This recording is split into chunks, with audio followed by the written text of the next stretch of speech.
आत्ताच आपण भांबेडवरून बल्लाळ गणेश मंदिराकडे निघालो आहोत.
आपण मंदिराच्या पायथ्याशी पोचलो आणि सर्व पायऱ्यांवर गवत आले आहे आणि त्या सुद्धा पावसाच्या ओलसरपणामुळे पूर्ण शेवाळ्याने धरलेले आहेत.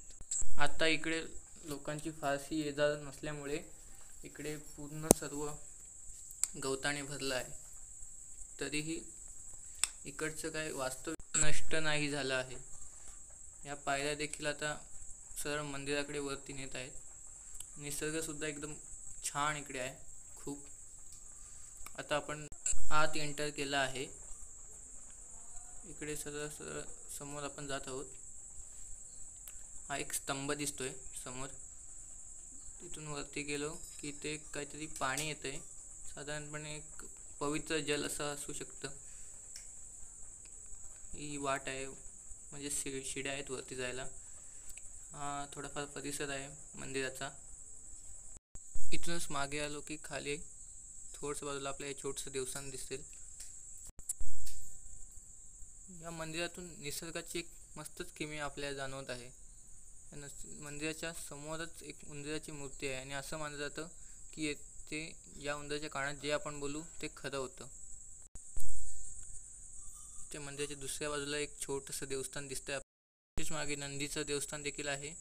इथून जरा मागे आले की एक जुनी अशी पाषाणातून मिळालेली लालसर अशी गणपती बाप्पाची मूर्ती दिसते.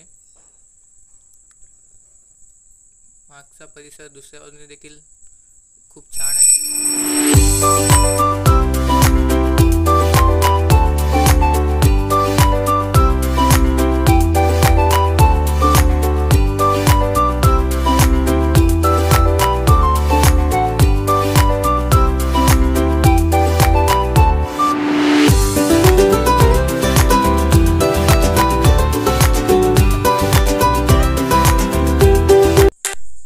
खालचा भाग देखील एका कड्यासारखाच आहे आणि येथे खाली एक छोटंसं मंदिर आहे ज्यामध्ये देसाई महाराजांच्या पादुका ठेवण्यात आल्या आहे, ज्यांनी की या मूर्तींचा सर्व शोध घेतला.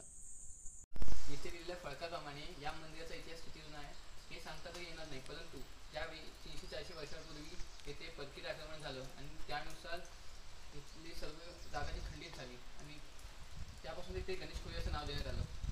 पुढे रामचंद्र महाराज देसाई यांना अक्कलकोटच्या मंदिरात स्वप्न पडलं आणि त्याच्या स्वप्नात स्वतः स्वामी आले आणि त्यांनी सांगितलं की मी बल्लागणीच्या रूपात मुस्लिम नदीच्या काठी वास्तव्य करत आहे. त्यानंतर 20 वर्षानंतर त्यांनी शोध घेतला आणि शोध घेतल्यानंतर मार्गशीर्ष महिन्यात एकादशी द्वादशीला येथे एक असणारी कंदीची जाळ तोडण्यात आली आणि तेथे देवतांच्या मूर्त्या सापडल्या ज्या की खंडित झाल्या होत्या. आणि असा या मंदिराचा इतिहास आहे. जर तुम्हाला प्राचीन वास्तव्याचा आढावा घ्यायचा असेल तर नक्की तिथे येऊन भेट द्या.